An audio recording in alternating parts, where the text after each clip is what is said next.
Ambassador, dear friends, let me begin by saying that it's really very good feeling to see all of you. I thank you for making time on a Sunday and spending it with me.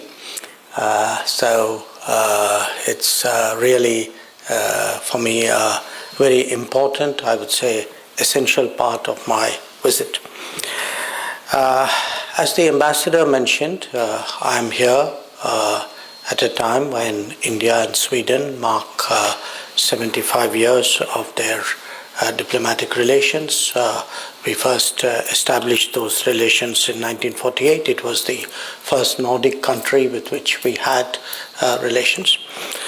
I'm also here because we had yesterday something called the European Union Indo-Pacific Ministerial Forum. As you know, Sweden is currently holding the presidency of the European Union, and this forum, how European Union engages with the Indo-Pacific and in that context with India. This was something which started last year. It began in France. This was the second edition, so it was my privilege yesterday to deliver the keynote address for that meeting. We had, I think, close to about 75, 80 countries there. That, as well as I said, the 75th anniversary of our bilateral relations, these were the immediate reasons for my presence. Since yesterday afternoon when I arrived, I met the foreign minister, I met the defense minister, a number of other European ministers who are here. And tomorrow, before I leave, I will call on the Prime Minister, meet the National Security Advisor, meet with the Swedish business community. This, I thought, is something I should share with all of you. While it is, yes, it is certainly an important anniversary, but it also happens that on this anniversary, Sweden holds the presidency of the EU and we hold the presidency of the G20. And that, I would say, responsibility, the intersection of those responsibilities is something which is important for the world. And the fact that we, as two countries who have historically very good relations, very close relations, by our coming together, it's not just that we are, in a sense, benefiting each other, but there is a larger gain to the world because of the responsibilities that we hold at this time. Now, all of you live here. I mean, in a sense, your very presence, your daily life is an affirmation of the relationship between our two countries. But still sometimes it is good to remind people who are themselves so much in the midst of a relationship what the relationship is about. Because in a sense, we take a lot of things for granted. We ourselves may be part of a process and may not be entirely aware of the enormity of it or the significance of it. And I want to say that, for us, Sweden has historically been an important partner. It has been an important partner when it comes to political relations, certainly. We had Prime Minister Modi here in 2018. It's also been an important partner in terms of the larger Nordic grouping. In fact, at that time we started some, group engagement with the Nordic Five, which the second edition of it we did in Copenhagen last year. And of course, from the Swedish side, we were privileged to receive His Majesty a few years ago. I think I can see a picture somewhere there. When I say that political relations are good, in practical terms, what it actually means is, it could be the United Nations, it could be other international organizations. We tend to think along similar lines. We we work together on important issues, we support each other. And some of that, for example, we can see in important initiatives, like there is an initiative that India and Sweden are co-leading on industrial transitions. This was something which Prime Minister Modi himself started with his Swedish counterpart then in 2019. So when it comes to issues like climate action, when it comes to issues even of development, because again, Sweden has a well-earned reputation in Europe as a country which has always been very sympathetic to what we call the global south, the developing world. So that political comfort has always been with Sweden, and visits like mine or that of my counterpart a few months ago to India, these do help to take that forward. But it's also exhibited in many ways where business is concerned. And that is something I think many of you here would know better than me. We have today almost 300 Swedish companies who have a presence in India. We have a growing number of Indian companies here. Now, we could, of course, say that 300 is not a good enough number today given the growth rate in India, but certainly my approach is to build on what is actually more than a century old tradition of a business presence in India.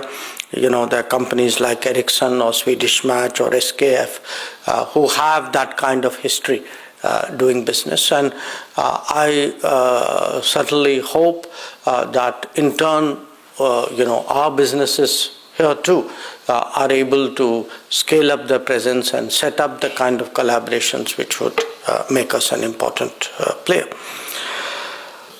We have, of course, when I speak about a good tradition, now, we are saying 75 years, I refer to 1948, but the fact is, in many ways, the relationship is very much older. And this morning, I had some time on my hands. I went to the Nobel Museum. It was a reminder there, of course, one, to see the various, displays regarding Indian Nobel laureates. But this is a land where, someone like Gurudev Rabindranath Tagore came more than 100 years ago.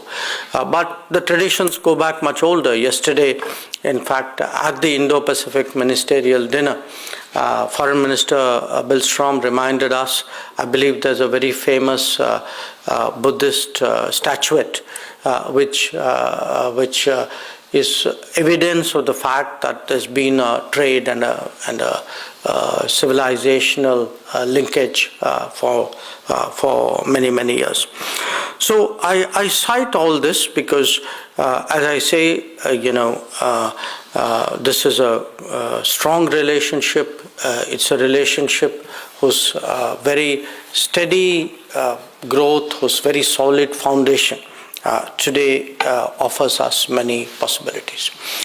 So, with those words, I want to share with you where we feel India-Sweden relations fit into, I would say, India's own growth journey. One, of course, as a very crucial member of the European Union, do appreciate that for India, when we look at key international partners, the European Union certainly is among the top partners. So among the top partners, a particularly influential country obviously has its own significance, and at a time when we are engaged with the European Union, we are negotiating a free trade agreement, we are negotiating an investment agreement, we are actually intensifying our technology cooperation. my own plans after tomorrow is to go from here to Brussels for what is the first meeting of something called Trade and Technology Council. So the role, the weight of the influence of Sweden in the European Union is something which is of great value. The second, within the European Union, within Europe, there are very distinct, I would say, groupings or regions or sub-regions, you could say. And here the Nordic-Baltic grouping is one of great importance. And in fact, when I look back at the last decade, among the many innovations which Prime Minister Modi has introduced in our foreign policy, this kind of group engagement with countries is one of them. We've done it we had a tradition of doing it with Africa, but we're doing it with the Pacific Islands. We're doing it in other regions in South America. But in Europe, the Nordic one is particularly important, and in the coming years we hope in some way to also try to capture the Baltic countries in association with that. The second is when I look at the kind of challenges that India would confront in its own growth and development. Again, Sweden and its capabilities and its strengths fit in very strongly with that, because when we grew, we will not have the I would say luxury or the kind of freedoms to grow in the manner in which other countries did 20 years ago or earlier. This is an era where climate sensitivity will be very strong. So our growth must necessarily, and I don't say this as a compulsion, I think our growth should, out of choice, be much greener, much friendlier, much softer on the planet. And when we look at that kind of, I would say, growth characteristic, here a country like Sweden, again, the technologies and the practices and the experiences of Sweden will surely stand us in very good stead.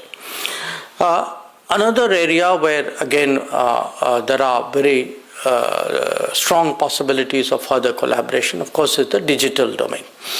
Here again, there is a history. I mean, there are tech companies here, telecom companies here, where Sweden has established a reputation for itself, and certainly we in India see our growth as very much more digital than previous growths of major economies. So if you think of a world where, let us say, the next decade, in fact not decade, but 2 or 3 decades, and India grows, which is an India that is today the fifth largest economy. But this India is growing in much greener circumstances, in much more digital ways, much more intensively by use of technology. I think you can actually see that there is a fit here with Sweden. It's important that we explore those opportunities, and certainly in interactions with business, that is something which would be very much a focus base. A third area, and again this is something all of you would empathize with, is that of the world as a global workplace. What is very clear is with each passing year, the demographics of the world is beginning to assert itself. And the demographics of the world is beginning to assert itself along with the demand for talents and skills. So, put very simply, where there is today demand is not necessarily where there is demographics. So, how the global economy actually deals with this gap, this is actually one of the big issues. And it's an issue because it's not just a demand-supply evening out issue. There are cultural issues here. there are mobility concerns. There is a question of, when large numbers of people move in one direction or the other. These need to be managed, and there needs to be the right framework, there need to be the right policies. But the fact is, we are seeing increasingly in Europe the openness today to look at the skills and talents of India. And one aspect of it, you could say, is yes, there is a demand. But one aspect of it equal is that Indians have established a global reputation. That Indian talent, when it goes outside, is able to fit in with the environment, with the work culture of other places. And it may interest some of you to know, just yesterday, I actually concluded an agreement with Austria for mobility and migration. So it finalizes a regime by which Indians working in Austria get the treatment which they are entitled to, get the facilities and the protection which our people deserve. And we had done it. I had concluded a similar agreement last December with Germany. So this is a trend that we see happening. Certainly my hope would be that in due course we will see this particular aspect of our relationship with Sweden also advance. And as I said, when it comes to conducting international relations, doing diplomacy, in a wide variety of areas, there's a great deal of ease of working with Sweden. In fact, when I look at a forum like the United Nations, we have now for many years a tradition sometimes of moving resolutions in partnership with each other. There is in fact something called a humanitarian joint resolution, which we take turns moving, and this is one of the many convergences that we have. So I thought, as Indians who live here, or whether you're still of Indian nationality or you are settled in Sweden, you are all stakeholders in this relationship. It's important you know the developments in the relationship, the progress, the prospects of this relationship. So it's actually a very, I would say, a hopeful, positive picture that I'm presenting to you. I'm very confident that almost by any metric, this relationship will grow rapidly in the years to come. Now, having spoken about the relationship, it's also natural, when an Indian minister comes out and meets the community, that there is a desire to know what is happening at home. And I thought perhaps, my sense of that is also something which you will find of interest. And I would briefly again give you a kind of a domestic picture in India. It's a picture again, because I'm a foreign minister, I travel a lot, I look at other countries. So to some extent, what I say is a very comparative judgment of India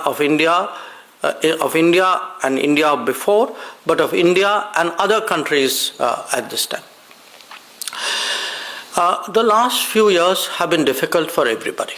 They've been difficult for everybody largely because of the COVID pandemic. No country, no society, I would say no family, probably no person, individual person has escaped the impact of it. It's only a question of how intense it has been, but it has, no question, probably been the most traumatic experience of our lifetimes. So when they call it a once-in-a-century happening, I mean, it's truly that. And when we look around the world, it has been difficult for many societies to recover from this. Difficult in terms of, the emotional trauma, the social consequences of it, the economic damage that has been done, the health issues that have arisen. So today, that is actually a big overhang on the world. And when I look at India today, I have to very objectively really conclude that, relatively speaking, actually we have dealt with it in very effective terms. That yes, I don't know how many of you were able to visit India in the last few years, but even those of you who weren't in the more difficult waves that we had, you would have watched with concern. You would have had friends and family out there. Their welfare would have also been a factor in your mind. But the ability in India to respond to the challenges of the COVID, to create a public health response, to execute a vaccination program on such a large scale, to deal with the economic consequences, particularly on the informal sector, and then stage an economic recovery. This is something I think it's very important for Indians and the Indian community abroad to appreciate, because in all honesty, not every country in the world can say this. There are still countries who are reeling from the effects of COVID. There were countries who really struggled with vaccination. There were people whose economic situation has become very precarious, in part because of the COVID, and you can see that even very close in our own neighborhood. So, if I were to today really assess the post-COVID recovery and the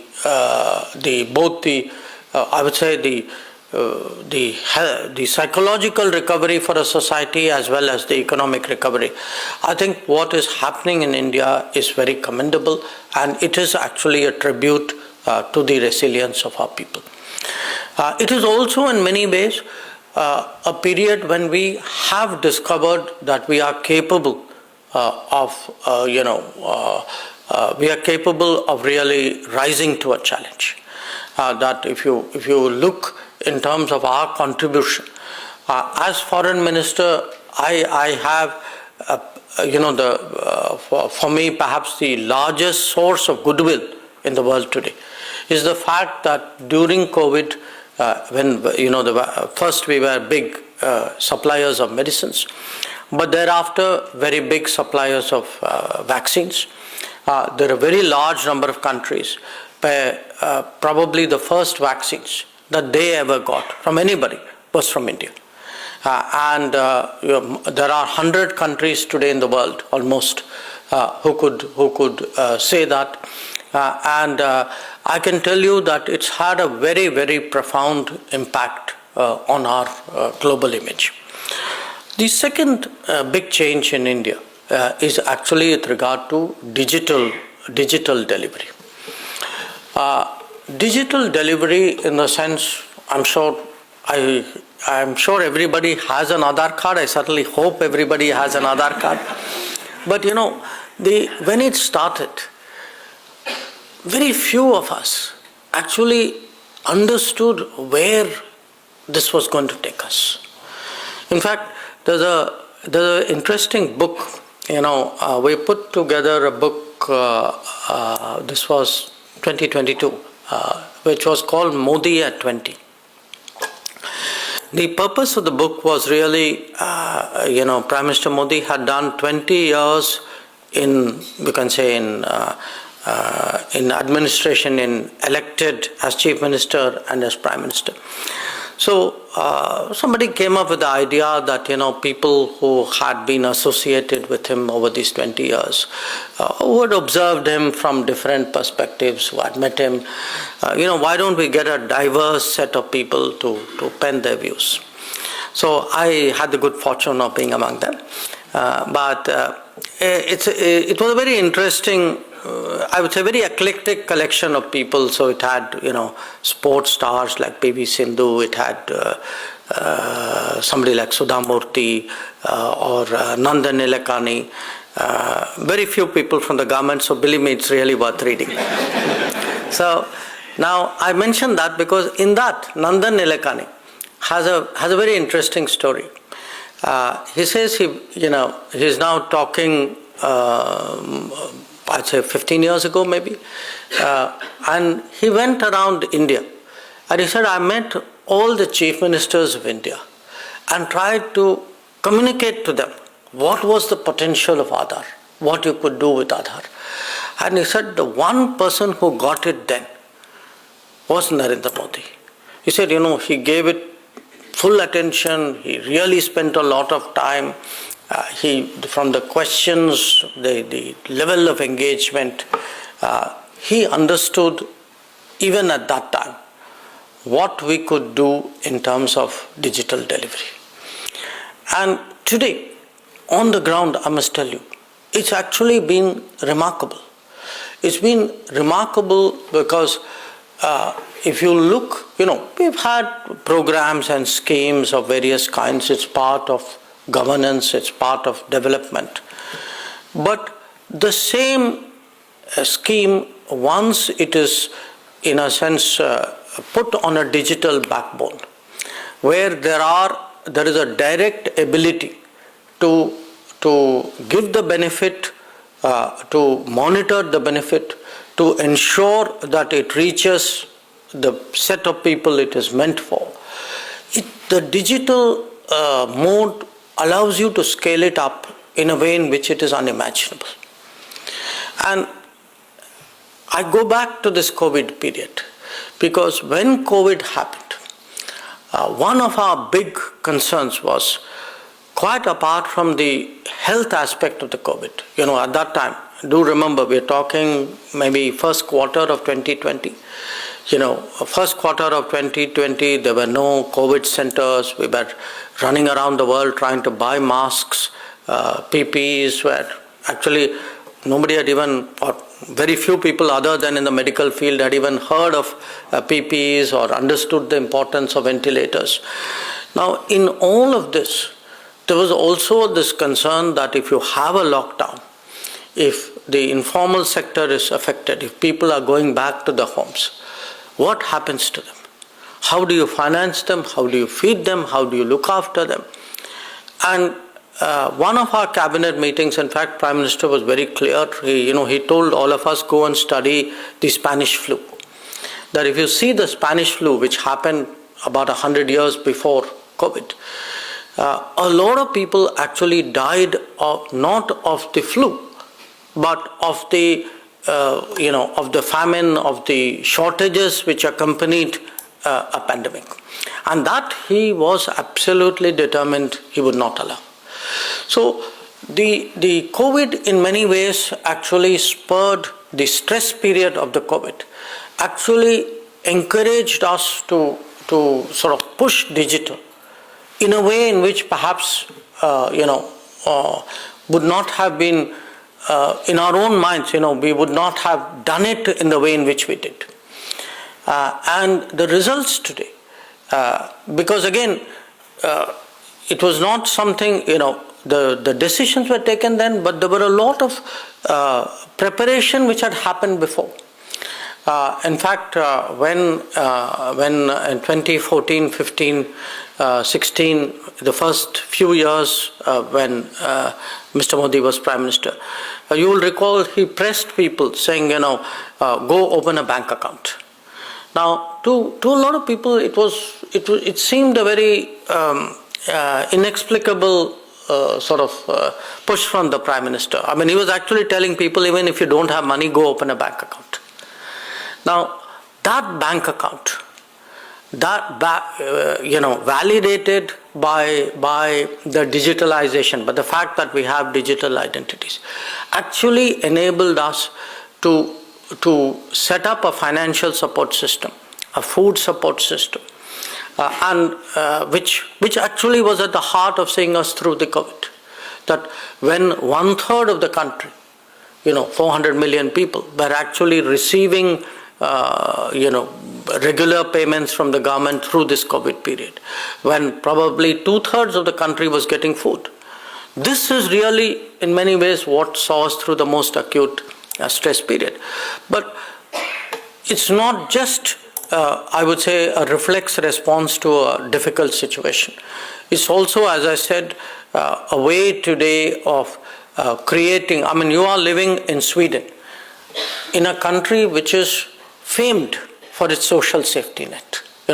When in the 1970s and 80s, if you spoke in the world, which country has really created a society which has the ability to look after people, Sweden would have been a name which would come very naturally to people's minds.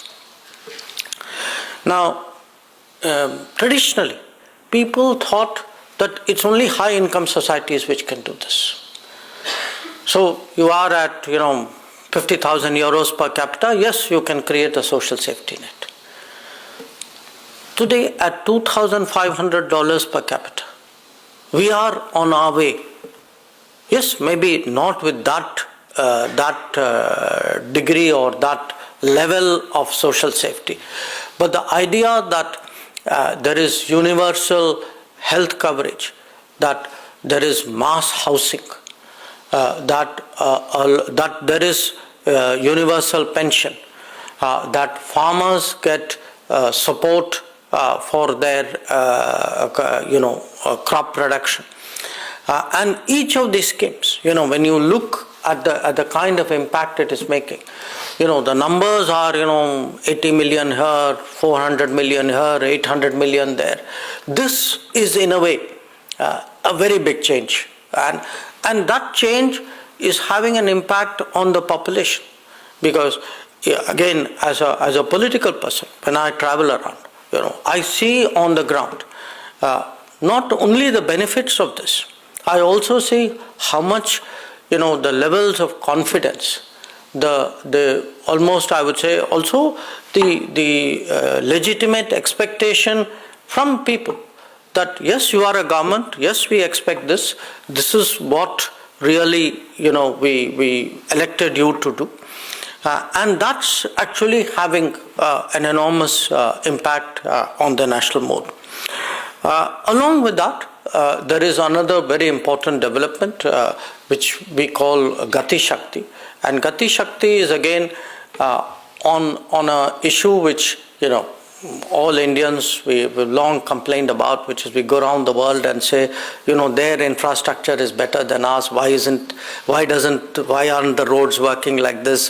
Why doesn't the railway train run like this? Why doesn't the airport, why isn't our airport as good as theirs? And that's changing. In fact, I often, when I travel, I make comparisons, but those comparisons now are less favorable to the places I travel to than about what is happening in India. And it's actually not just building infrastructure. It is about doing all of this in a planned, coordinated way. That because often one of our weaknesses was, whoever was building the road, rail, airport, metro, electricity, each person was doing it very, very independently. And so in terms of efficiency of resources also, it wasn't the best way of doing it. So there is today, any of you going back to India, I guarantee you, whichever place you are from the point of landing to the place where you live, the one constant you will see is that there's an infrastructure activity which is taking place. And that pace of that, the impact of that, I go to the same place which I went 3 years ago, 4 years ago. And this is despite 2 years of COVID. That despite that, if you go back to your hometown or your home village or some place you are familiar with, and for sure you will see that change taking place. So at home, the kind of picture which I would present to you, again, I'm not in any way minimizing the challenges. We do have them. It is very important. We grow. We grow inclusively. How do you create the employment opportunities? The fact that if you have a young you reap a demographic dividend only if there are opportunities for the demographics to contribute, and most of all in employment. So all of that is there. But I think it's important today that you all appreciate living here in Sweden, that the national mood is a confident mood. We will have, of course, it's natural, we are a democratic country, we will have our debates, we will have our differences. There will be, all that people, in my walk of life do in politics. But the fact is, when you step back and look at India and, compare India to the India before, compare India to what is happening in other parts of the world, I would say to you, that there is today that confidence that we are on a sort of upward trajectory. It's not just I would say an elite confidence or a political confidence. I think it is there.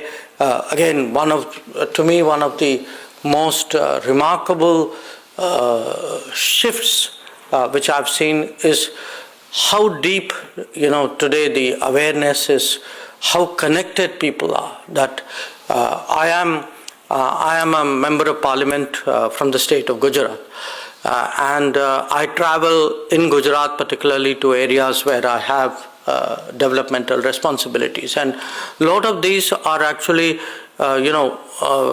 relatively, today we call them aspirational districts. These are areas which historically were not very well developed. Many of them are tribal areas, but you go there today and see what that the power of the awareness generated by the phone, the communication, what it has done to people's psyche. There's really actually a kind of a revolution that is taking place.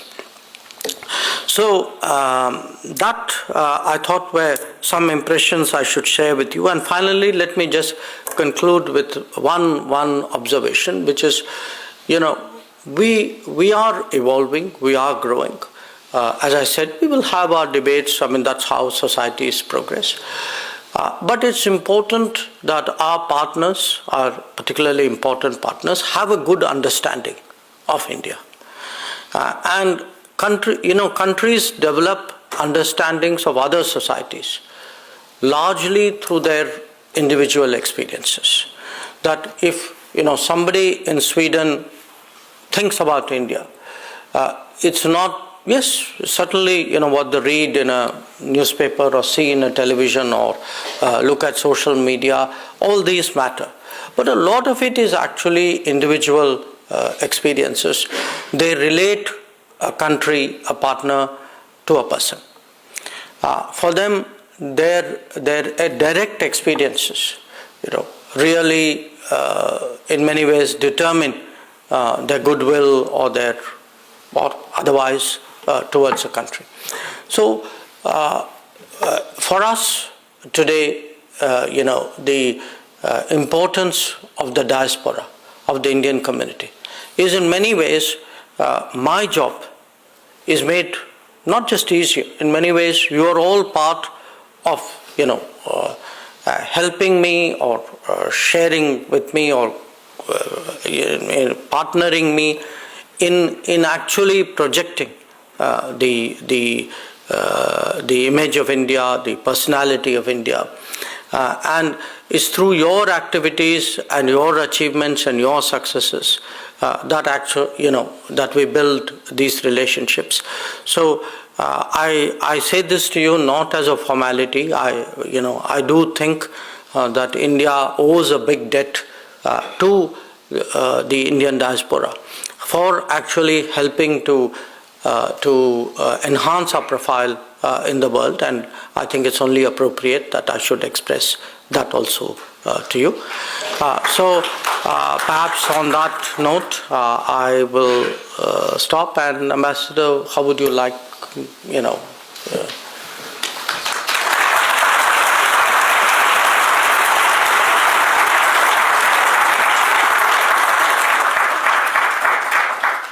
So, thank you very much, sir, for that very insightful personal impressions and perspective on what is going on in the India-Sweden context and also in domestic context. Honorable Minister has agreed to take a few questions. So if you have some questions that you would wish to ask the Honorable Minister, please raise your hands, briefly introduce yourself, and if you could keep the questions short. Okay. I'm Shilpa Subanna. I've been following you greatly. Like a fanboy, I follow you. I'm addicted to the videos. One thing very impressive about you is you follow yourself so calm and composed. You handle extreme, subtle but yet strong, witty yet very politically correct. So how do you do it, sir? Is it... Yeah. Is it, I mean, it's not a skill that can be learned, or it's a lifestyle or yoga, meditation? What is it, sir? No. Well, look, to be honest, I think it's not that I don't get excitable. It is not that, we're all human, okay? And it depends. There are issues which can get me going, I assure you. But by and large, if you have a lifetime of actually interacting with people, of explaining to people, and perhaps, some of it may be diplomatic training, you could say, which is, don't let them provoke you, but don't let them push you, So I would say maybe part instinct, part experience. But again, look, what I would say this as an example. Today we are becoming, we're becoming bigger in India. Okay, we are the 5th largest economy. Our weight, our influence, our reach. Our opinions, all this count for more. Now, when that happens, it's not always that everybody would embrace it warmly.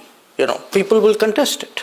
There will be, you can have people who may feel, this country or this person, in the past they always listened to us. Now, why are they behaving differently? They could have that. So, the rise of any country is always a challenge. And when you are challenged, you have to handle it in a way in which you respond, but you don't necessarily get provoked. I think that's the fine line. So I try my best. Occasionally, maybe, but I try my best. No, sir, you do excellent. Thank you.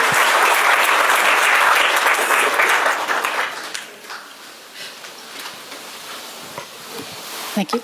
My name is Nalini Bonnier. I'm a managing director at a global investment bank here in Sweden. It's called BNP Paribas. And by chance, I'm actually also the first Indian girl who came to Sweden at the age of 2 and who's still living here. So I came here in 1964 with my parents. My father was a nuclear physicist. He came here on a research scholarship, and he became a Swedish representative to the International Research Center CERN in Geneva as an Indian citizen. So my question to you is, how do you see the future of the UN Security Council, given the challenges in maintaining peace? And do you also see a potential for India to become a permanent member, given that India is the most populous nation in the world? Thank you. Ambassador, if I may make a suggestion, could I take about 3-4 questions, then everybody will get a chance. Yeah. I'll come to this side.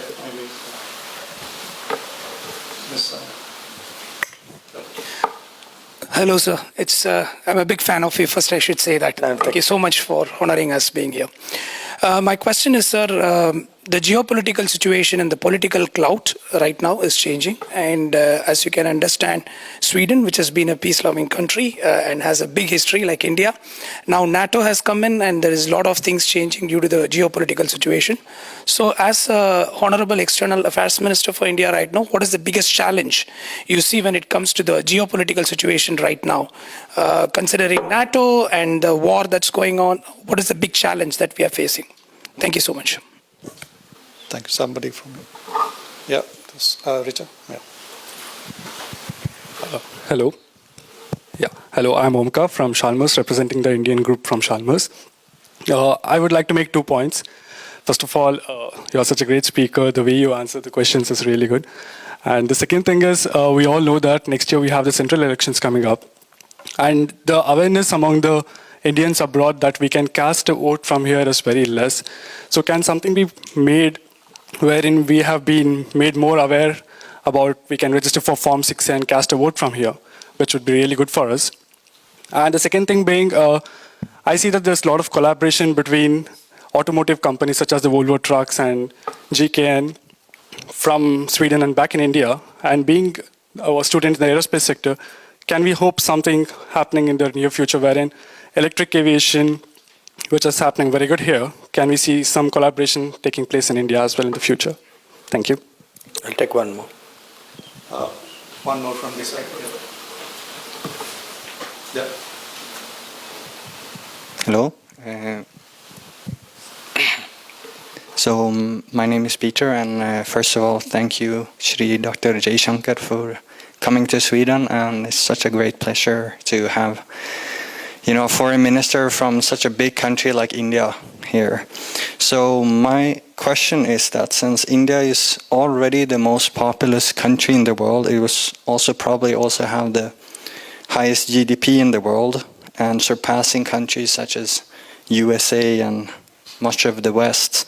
So my question to you is, do you think also that the Indian culture will become more prominent in the West? That, for example, in the future, when we think of fast food, we think of pani puri instead of hamburger. That radios here would start to play Bollywood music, and that H&M T-shirts would have New Delhi printed on instead of New York. Thank you, sir. Let me start with the UN Security Council question. The UN, I think everybody will remember, was designed in the 1940s at a time when, though India was an original signatory to the Charter, but India was not an independent country.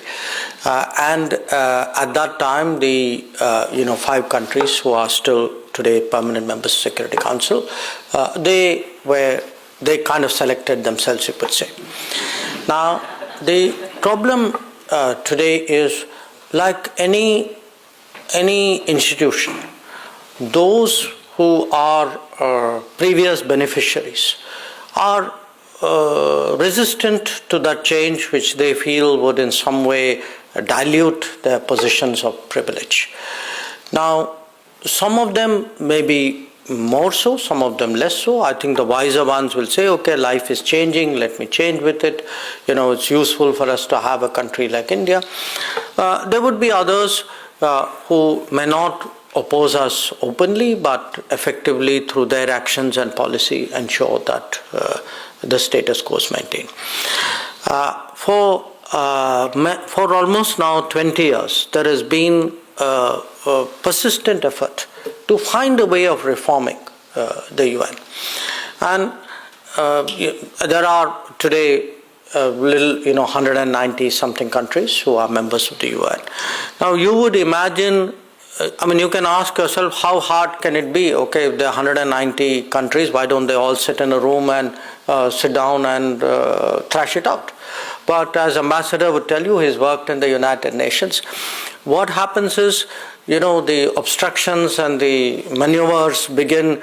So even sitting in the room to discuss it itself is a challenge, So this, quite honestly, is one, it's not just a challenge for India, because the fact is, there is today no African country as a permanent member. There is no Latin American country. So what happens is, if you have any large body, it could be body of nations, body of people, if the leadership, the decision making is not representative of the membership. So it's like a shareholding. If the shareholders of a company feel that the company management is not representative of the shareholding, you're going to have problems. Now, at this time, you can actually see that with each passing year, the effectiveness of the UN has actually come under question. So, even for the good of the UN, it is. So, I'm not even taking an Indian viewpoint. I mean, I would say globally, fairness, effectiveness would dictate that there is reform. For the good of the UN, there should be reform. But, it will be a kind of a tussle between the reformists and those who are obstructionists. But I'm very confident that, look, with each passing year, I've seen, the sentiment for reform grow stronger. So when it will happen, I can't say. But I can say the needle is moving in the direction of reform. That I can certainly accept. Regarding the geopolitical challenge issue, look how the world looks depends in many ways where you look at it. I can imagine today. I mean, I've seen in the last. Yesterday, today, the people I met, I mean, here obviously right now, the Ukraine conflict is the most important event. It's understandable because it's a very proximate region. Now, if you go, let us say, to Asia or to Latin America, I was there 2 weeks ago, it's not like they are unaware of the seriousness of it. It is that it's manifested in their lives in a very different way. So if you ask, say in Africa today, what is it which is really like you consider the life and death issue? People will tell you, look, debt is a big issue. We don't have the money to do education, health. We are actually cutting back in many ways. Far from progressing, we are actually in some ways regressing. There will be places where, even the Ukraine conflict has expressed itself in food shortage. A large part of Africa, Middle East was actually importing food, and their food chains have been disrupted. There are countries who have found that their energy bills have shot up, and in some ways it's become unaffordable for a country. There would be places where actually people will say, fertilizer supply, because remember, Russia is one of the biggest, probably the biggest exporter of fertilizer, that has been affected. So one part of it is we are today in a very globalized existence, and a disruptive event somewhere will actually not just affect that immediate region. That would have happened 25 years ago. Distant parts would not have felt it the way that they are doing today. Now, once you accept that, I would say look at the disruptions across, what could be the source of disruptions. We spoke about COVID.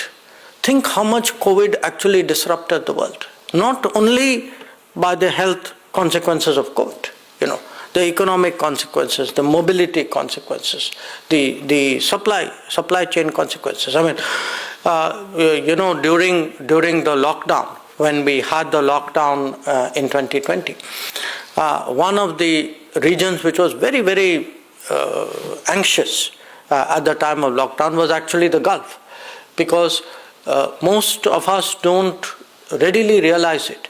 Every day, there is food shipment moving out of India to the Gulf. They are heavily dependent on us for actually the food supplies. So they were very worried that actually the flow of food would get disrupted. And we actually made an exceptional effort at that time to ensure that it didn't happen. So one part of it, as I said, is this whole set of disruptive events. It could be pandemic, it could be climate events. I mean, again, we think of global warming, but look at the regularity and the growing intensity of climate events. That climate events are getting stronger, more catastrophic in their consequences, and they will be disruptive as well. You had countries where there are massive floods, enormous heat waves, right? Big cyclones. We are seeing one right now near Bangladesh. And if you measure them against how it happened 10 years ago, 20 years ago, 50 years ago, no question that they're all getting much more severe. So this kind of disruptive is one issue. We don't think of it as geopolitical, but it is actually. The second is the nature today of the global economy, that if production is not dispersed, that if there's a concentration in one area, it's actually a big risk.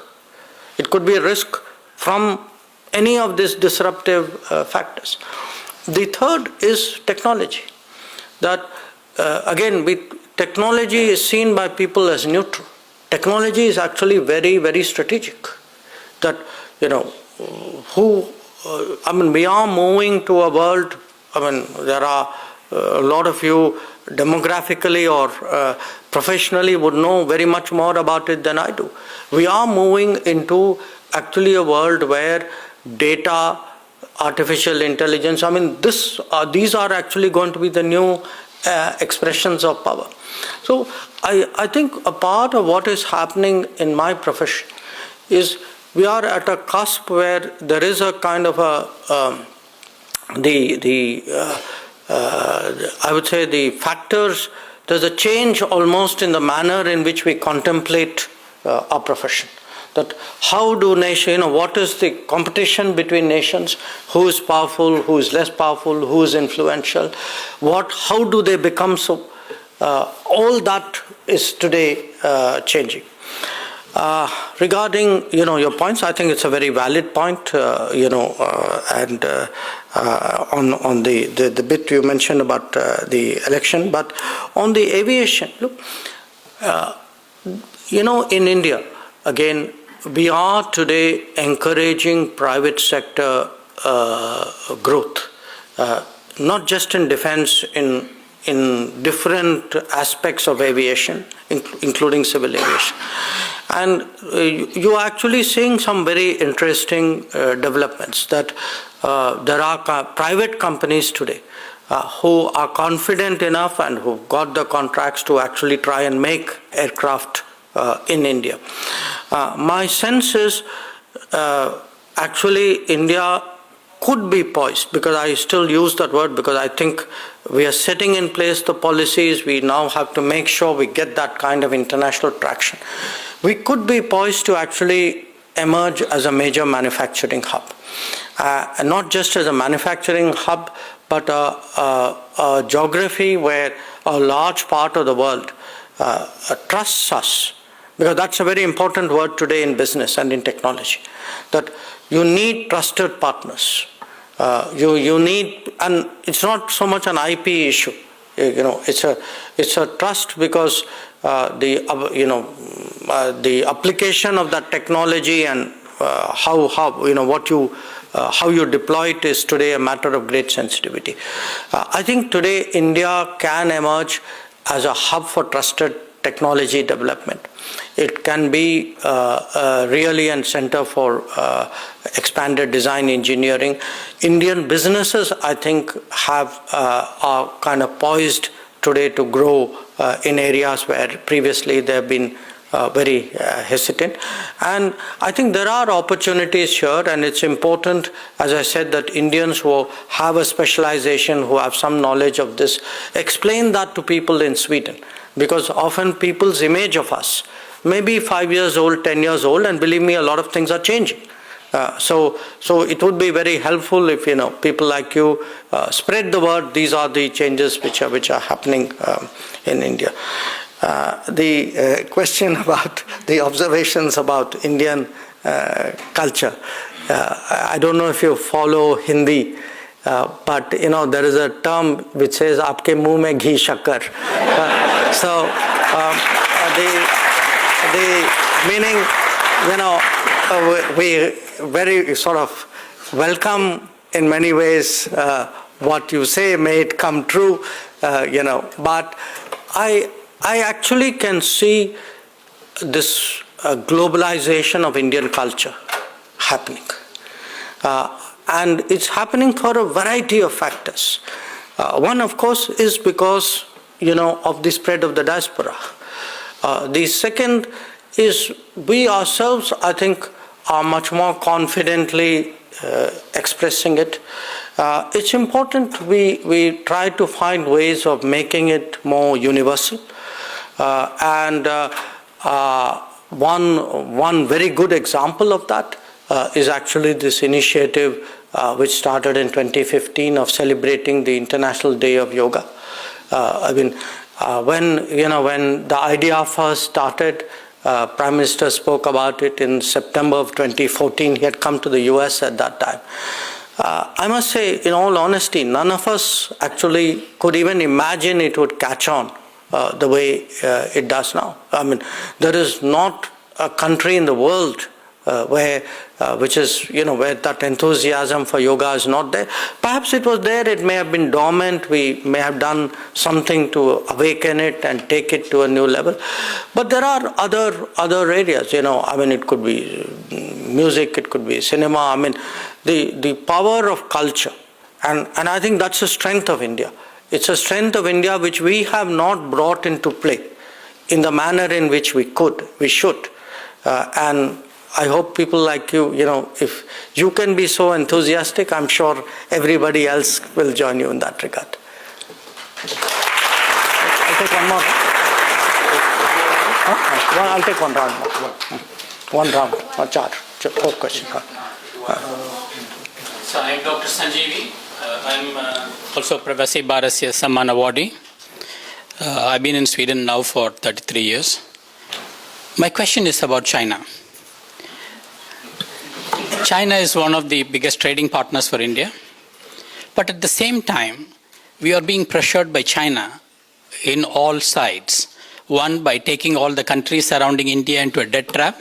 That's one thing. Second, all the terrorists that India want to identify are all being blocked at the United Nations by China from being named as terrorists. So there is a past, there is a present, and we are talking about climate wars that are going to happen in the future, where one can manipulate the clouds from not bringing the rain and resulting in some of the desertification and things like that. So with so much happening, it's an extremely tough job, I think, for you to deal with China in balancing the trade on one side and also increasing the security for India on the other side. How do you envision that we will move forward with China in the future? Okay. Anybody from this side?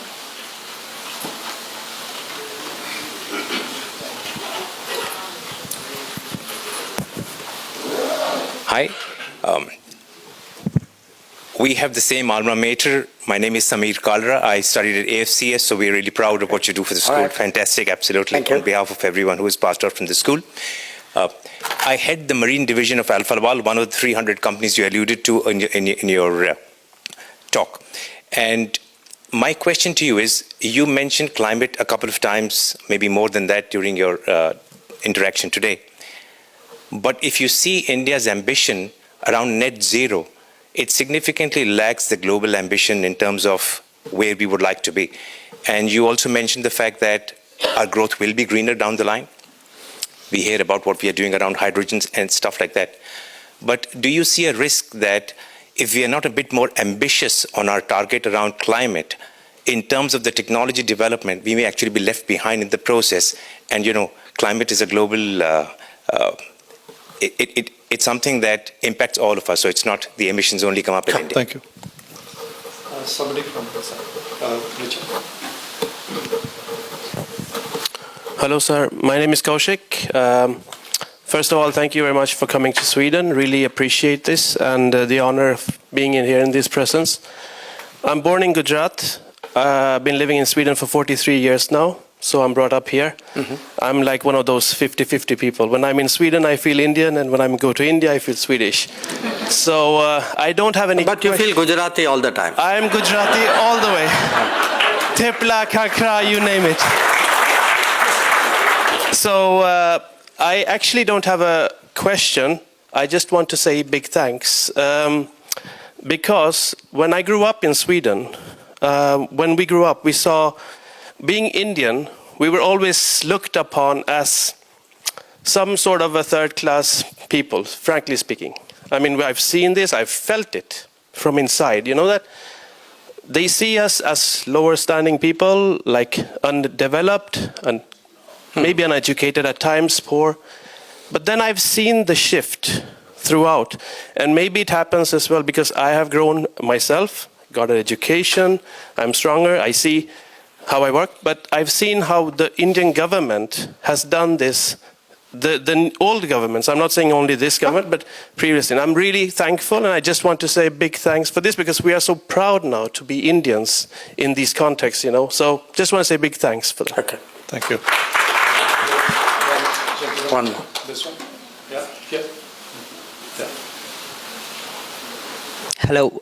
So here I'm not going to take about some political questions or something, but as a representative of youths from India and as well as in Sweden, came here to study my master's and now working here for 3 years now. So what would be your advice or thoughts where us youngsters representing India and also working in Europe would like to have a mindset in terms of future taking India as a, being as a rep from India and also continuing the growth towards Europe. So how would you like to motivate or give us some advice? Sure. Let me start with the China question. You see, why today does India, not only India, but India imports so much from China? In part, I would argue because when we embarked on reform in 1991-92, we opened up our economy. We should have done that. I mean, nobody today disputes that reform was necessary. But what we did not do at that time and the succeeding years was the way in which, let us say, China or a Japan or a Korea built up their industry. We did not give that kind of encouragement and support to manufacturing in India. Now, what it did was, it actually put Indian industry, especially small industry, very much at disadvantage. Because on the one hand, we were exposing them to the world, but we were exposing them to economies where, in a sense, there are a lot of non-market factors, subsidies at play. The scale was very different.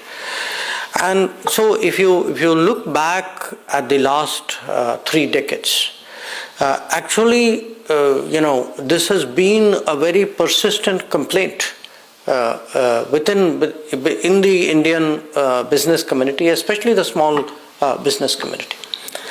So how today to motivate and encourage revival of manufacturing?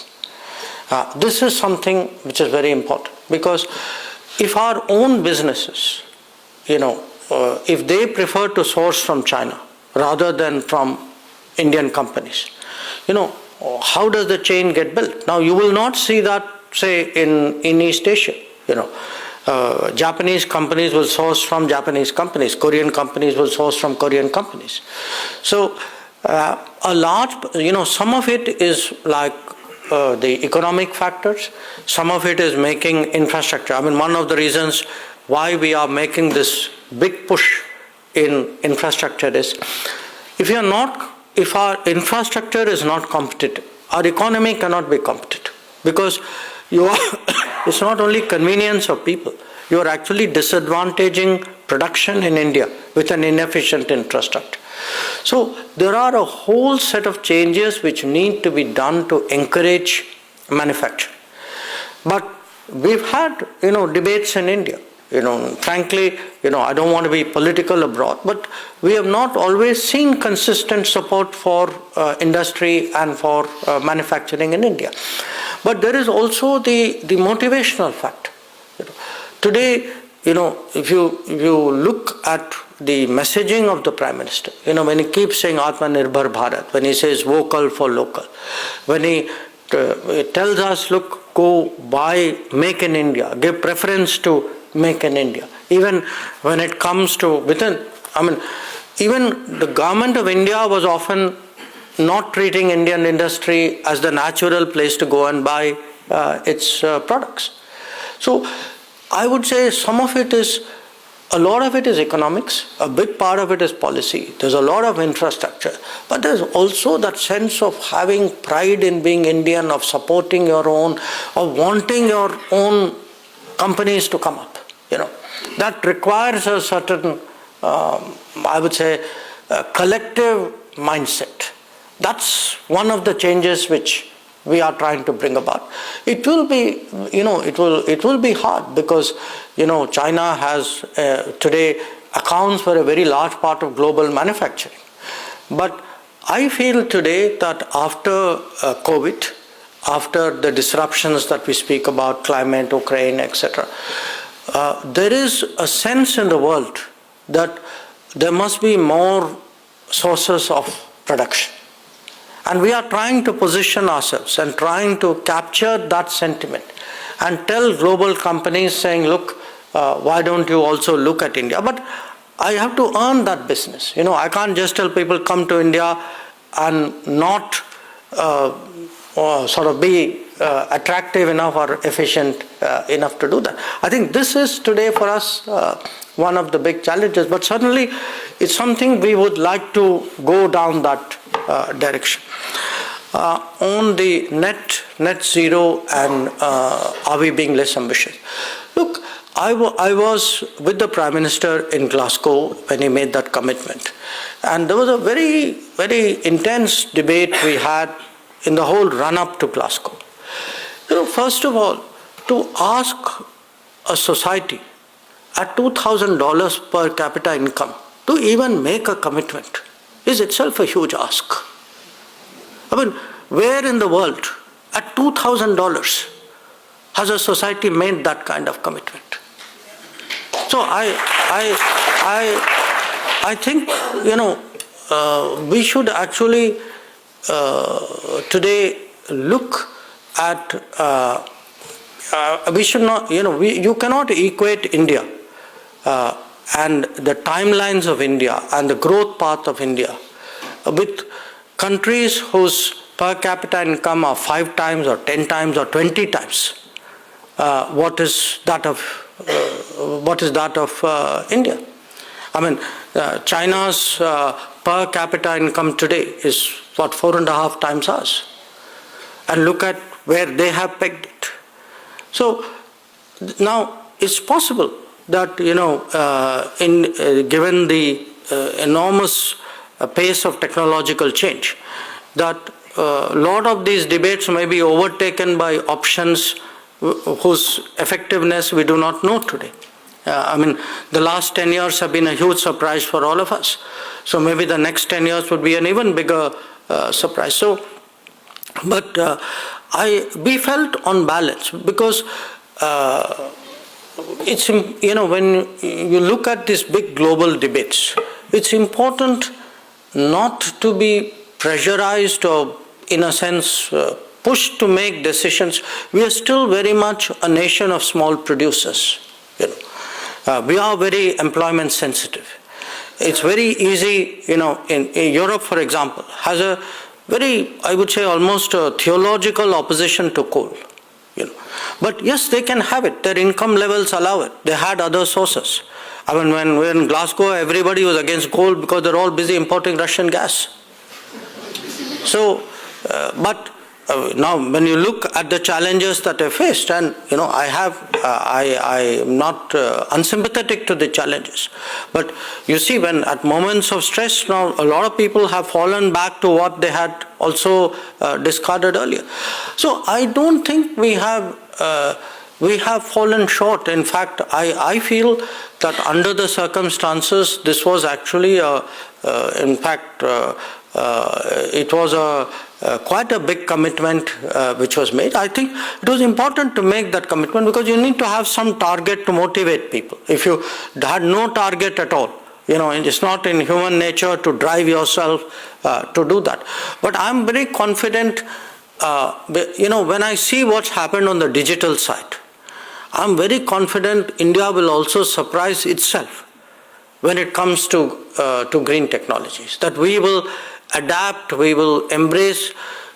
In many ways, there will be a kind of leapfrogging of Indian industry and Indian economy in ways in which we may not today fully anticipate it.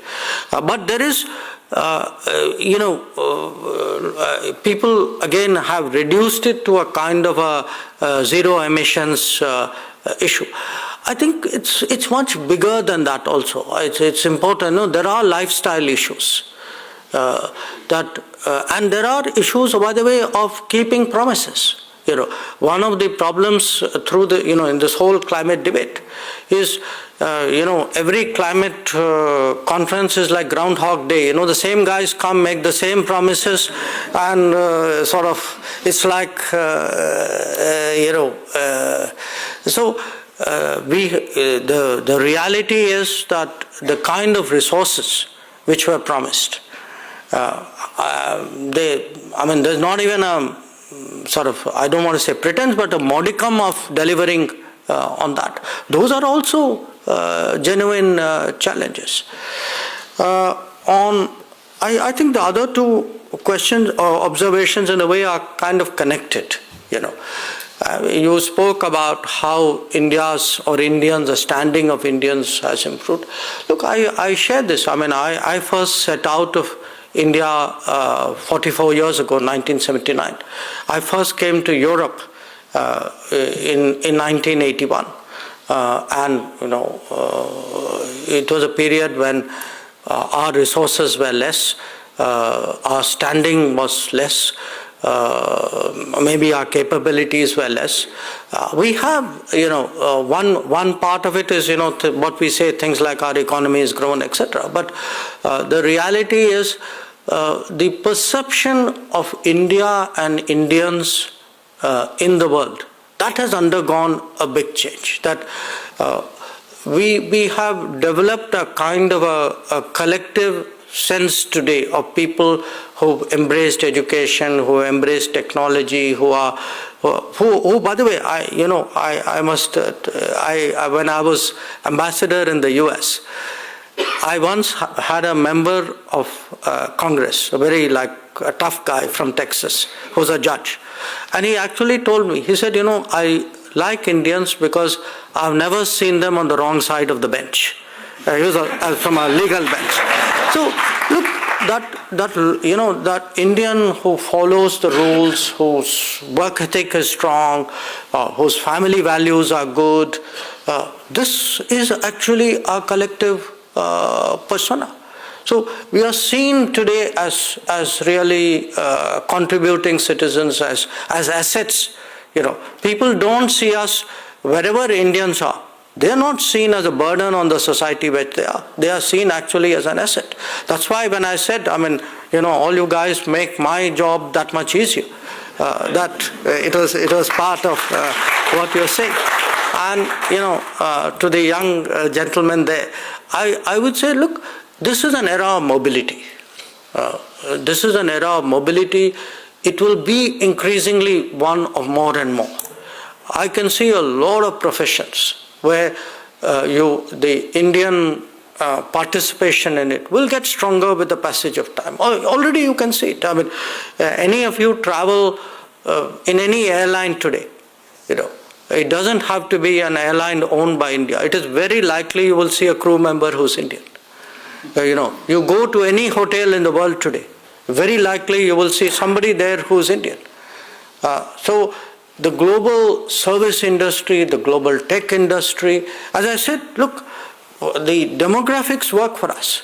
It's our challenge to empower the demographics, make it employable, make it, make that talent and skill deployable, relevant, and that is where people like you come in. And I feel that era where we say, am I at home and is it good to go abroad or bad to go abroad? I think that's old kind of thinking. I think younger people like you are just going to go in and out depending on where the opportunities are. And that's really a different kind of world, to my mind a better kind of world, which all of you are entering. So I count on people like you to take our country forward. I think we'll stop here.